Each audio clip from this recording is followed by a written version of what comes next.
Hi everyone, welcome to Hindi NCERT. आज हम class 11th की भूगोल भूगोल का पार्ट 1 भौतिक भूगोल के मूल सिद्धांत चैप्टर नंबर फर्स्ट भूगोल एक विषय के रूप में इस अध्याय की इस इकाई फर्स्ट की क्लास हम स्टार्ट करने जा रहे हैं। अध्याय फर्स्ट भूगोल एक विषय के रूप में।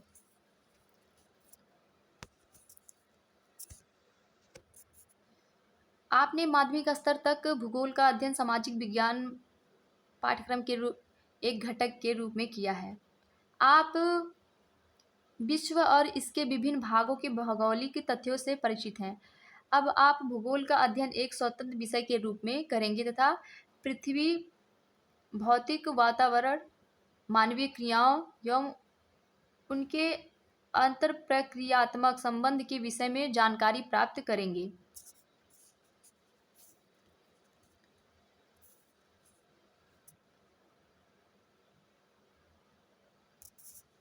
हमें इन सभी क्लासेस की वीडियो लाइन बाय लाइन इसलिए पढ़ा रहा है कि मतलब जैसे बच्चों को क्लासेस मिलती रहती हैं प्रॉपर। यूट्यूब पे बहुत सारे टीचरों की क्लासेस हैं।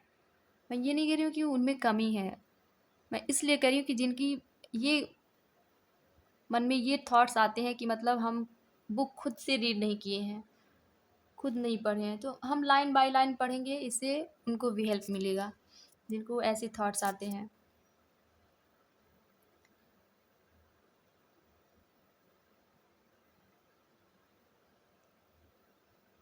अब आप भूगोल का अध्ययन एक स्वतंत्र विषय के रूप में करेंगे तथा पृथ्वी के भौतिक, मानवीय क्रियाओं एवं उनके अंतरप्रक्रियात्मक संबंध के विषय में जानकारी प्राप्त करेंगे। यहाँ तक हम देख चुके थे। अब यहाँ से स्टार्ट करते। यहाँ आप एक प्रासंगिक प्रश्न पूछ सकते हैं कि हमें भूगोल क्यों पढ़ना चाहिए। हम धरातल पर रहते हैं। हमारा जीवन हमारे परिस्थान से अनेक रूपों में प्रभावित होता है। हम निर्वाह के लिए अपने आसपास के संसाधनों पर निर्भर करते हैं। आदिम समाज अपने भरण पोषण के लिए प्राकृतिक निर्वाह संसाधनों जैसे पशुओं एवं खाद्य पौधों पर आश्रित था। समय बीतने के साथ साथ हमने तकनीकों का विकास किया तथा प्राकृतिक संसाधनों यथा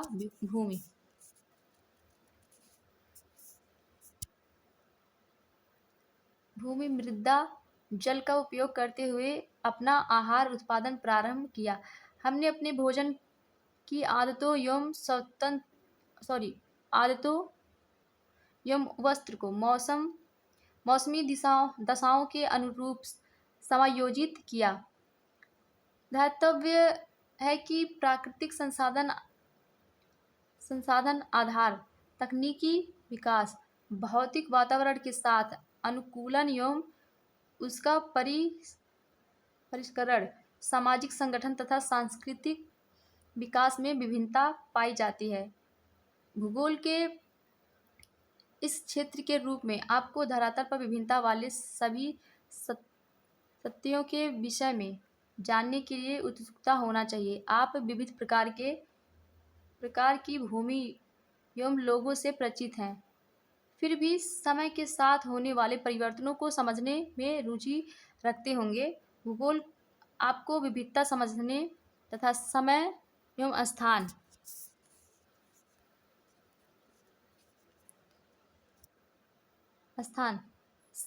संदर्भ में ऐसी विभिन्नताओं को उत्पन्न करने वाले कारकों की खोज करने की क्षमता प्रदान करता है। इससे आप में मानचित्र में परिवर्तित ग्लोब को समझने तथा धरातल के दृश्य ज्ञान की कुशलता विकसित होती है। आधुनिक वैज्ञानिक तकनीक यथा भौगोलिक सूचना तंत्र, इसको जीआईसी कहते हैं, संगण मानचित्र कला, एक सेकेंड, कंप्यूटर कार्टोग्राफी जिसे कहा जाता है के रूप में प्राप्त ज्ञान एवं कुशलता आपको राष्ट्रीय स्तरीय विकास में योगदान करने की योग्यता से लैस करती है। अब आप अगला प्रश्न पूछना चाहेंगे कि भूगोल क्या है।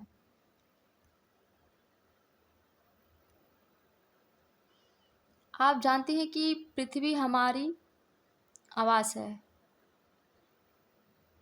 यह पृथ्वी पर रहने वाले अन्य छोटे बड़े प्राणियों का भी आवास है।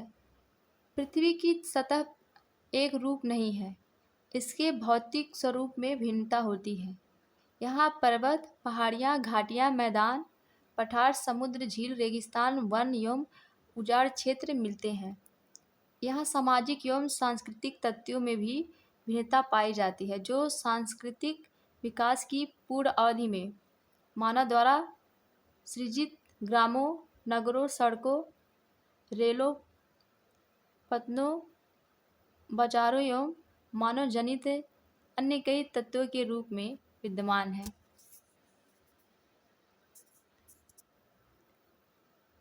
उक्त विभिन्नता में भौतिक, पर्यावरण एवं सांस्कृतिक लक्षणों के मध्य संबंधों को समझने का संकेत निहित होता है। भौतिक पर्यावरण एक मंच प्रस्तुत करता है जिस पर मानव समाजों ने अपने सृजनात्मक क्रियाकलापों का ड्रामा अपनी तकनीकी विकास से प्राप्त उपकरणों द्वारा मंचित किया। अब आप पहले पूछे गए प्रश्न भूगोल क्या है का उत्तर देने का सक्षम प्रयास कर सकते हैं।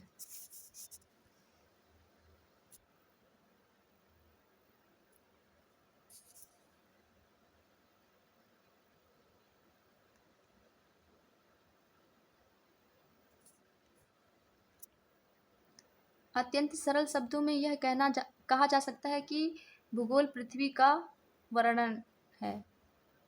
सर्वप्रथम भूगोल शब्द का प्रयोग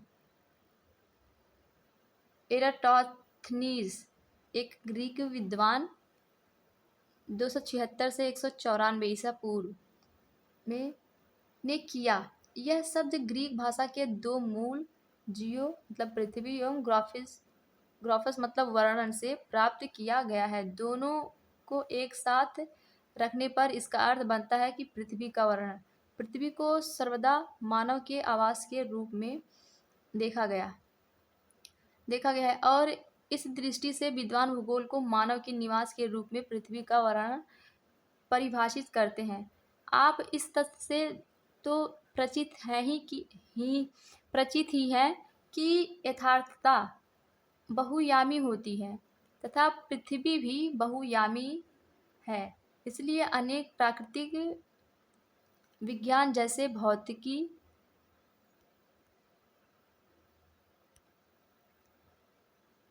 मृदा विज्ञान, समुद्र विज्ञान, वनस्पति शास्त्र, जीवन विज्ञान, मौसम विज्ञान तथा अन्य सह विज्ञान, सामाजिक विज्ञान के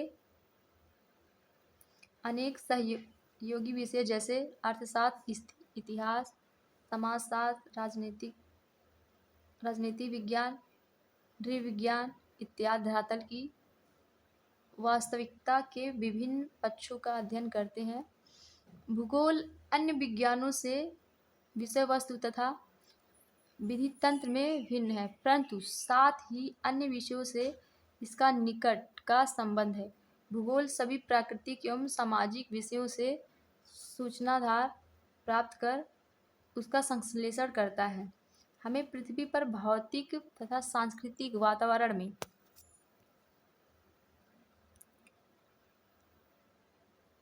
भिन्नता दिखाई पड़ती है। अनेक तथ्यों में समानता तथा कई में असमानता पाई जाती है। अतः भूगोल को क्षेत्रीय विभिन्नता का अध्ययन मानना तार्किक लगता है। इस प्रकार भूगोल को उन सभी तथ्यों का अध्ययन करना होता है जो क्षेत्रीय संदर्भ में भिन्न होते हैं। भूगोलवेत्ता मात्र धरातल पर तथ्यों में विभिन्नता का अध्ययन नहीं करते, अपितु उन कारकों को भी अध्ययन करते हैं जो इन विभिन्नताओं के कारण होते हैं। उदाहरणतः फसल का स्वरूप एक प्रदेश से दूसरे प्रदेश में भिन्न होता है, किंतु यह विभिन्नता एक तथ्य के रूप में मिट्टी, जलवायु, बाजार में मांग, किसानों की व्यय क्षमता, तकनीकी निवेश की उपलब्धता आदि में विभिन्नता से संबंधित होती है। इस प्रकार भूगोल की दिलचस्पी किन्हीं दो तथ्यों या एक से अधिक तथ्यों के मध्य कार्य कारण संबंध को ज्ञात करने में है।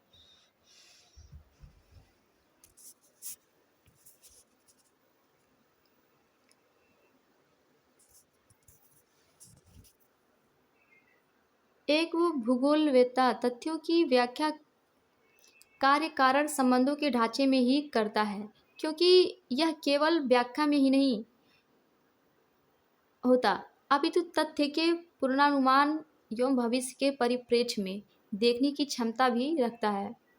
भौतिक तथा मानवीय दोनों प्रकार की भौगोलिक तथ्य स्थैतिक नहीं अपितु गत्यात्मक होते हैं। वे सतत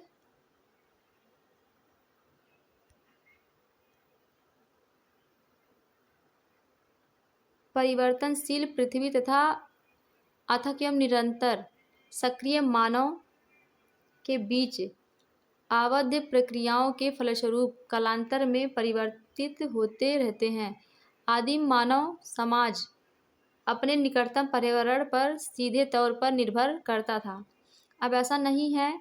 भूगोल इस प्रकार प्राकृतिक तथा मानव के समग्र इकाई के रूप में अंतर प्रक्रिया के अध्ययन से संबंधित है। मानव प्रकृति का एक अद्भुत भाग है तथा वह प्रकृति पर अपनी छाप छोड़ता है। प्राकृतिक मानव जीवन के विभिन्न पक्षों को प्रभावित करती है। इसकी छाप उसके वस्त्र, आवास, व्यवसाय आदि पर देखी जा सकती है। मानव ने प्रकृति के साथ समझौता मतलब अनुकूल उसके हिसाब से, जिसको अडेप्टेशन अथवा अपरिवर्तन मॉडिफिकेशन के माध्यम से किया है।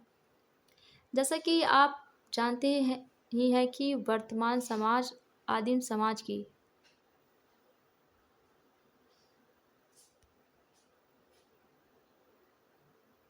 अवस्था पार कर चुका है। उसने तकनीकी की खोज एवं प्रयोग द्वारा अपने अस्तित्व के लिए सन्निकट परिवेश प्राकृतिक वातावरण को अपरिवर्तित कर प्राकृतिक संसाधनों का समुचित उपयोग करते हुए अपने कार्य क्षेत्र में परिवर्धन कर लिया है। तकनीकी के क्रमशः विकास के साथ मानव अपने ऊपर भौतिक पर्यावरण के द्वारा कसे हुए बंधन को ढीला करने में सक्षम हो गया। तकनीकी ने श्रम के कठोरता को कम कर श्रम क्षमता को बढ़ाया तथा अवकाश का प्रावधान करते हुए मानव को उच्चतर आवश्यकताओं को पूर्ण करने का अवसर दिया। उससे उत्पादन के पैमाने एवं श्रम की गतिशीलता में भी वृद्धि हुई। भौतिक वातावरण एवं मानव के अन्योन्य क्रिया को एक कवि द्वारा संक्षेप में मानव एवं ईश्वर के बीच निम्न वार्तालाप के माध्यम से व्यक्त किया गया है। आपने मिट्टी का सृजन किया, मैंने कप का निर्माण किया। आपने रात्रि का सृजन किया, मैंने दीपक जला। आपने बंजर भूमि, पहाड़ी भूभाग एवं पत्थरों का सृजन किया, मैंने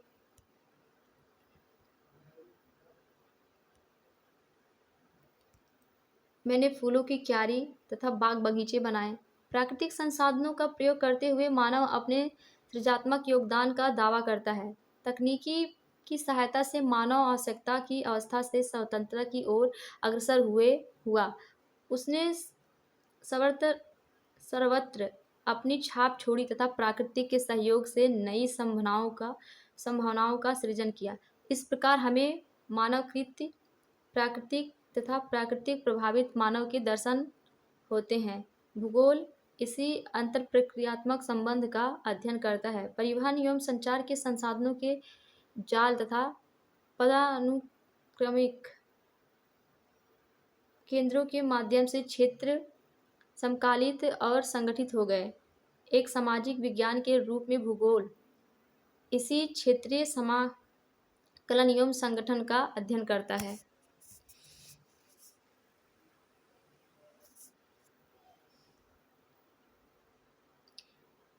एक विज्ञान विषय के रूप में भूगोल 3 वर्गीकृत प्रश्नों से संबंधित है।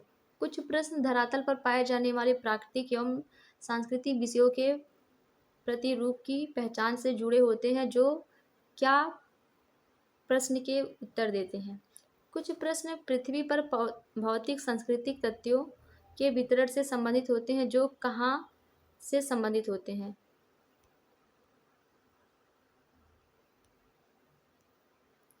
सब मिलाकर उक्त दोनों प्रश्नों में प्राकृतिक एवं सांस्कृतिक तथ्यों के वितरण एवं स्थिति को ध्यान में रखा गया है।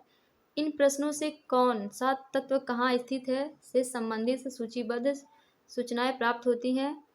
औपनिवेशिक काल से ही यह उपागम बहुत प्रचलित रहा है। इन दोनों प्रश्नों में तीसरे प्रश्न के जुड़ने तक भूगोल एवं वैज्ञानिक विषय नहीं बन सकता। यह तीसरी प्रश्न व्याख्या अथवा तत्वों एवं तथ्यों के मध्य कार्यकरण संबंध से जुड़ा हुआ है। भूगोल का यह पक्ष क्यों प्रश्न से जुड़ा हुआ है। एक विषय के रूप में भूगोल का क्षेत्र संबंधित होता है तथा स्थानीय विशेषताओं एवं गुणों का विवेचना करता है। यह क्षेत्र में तथ्यों के वितरण, स्थिति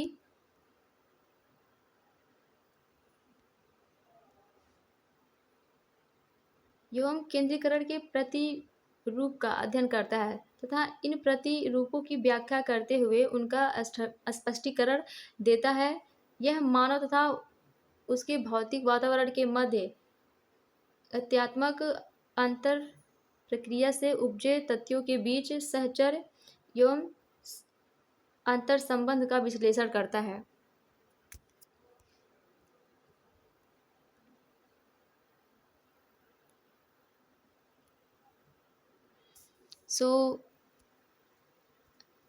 आज के लिए इतना ही।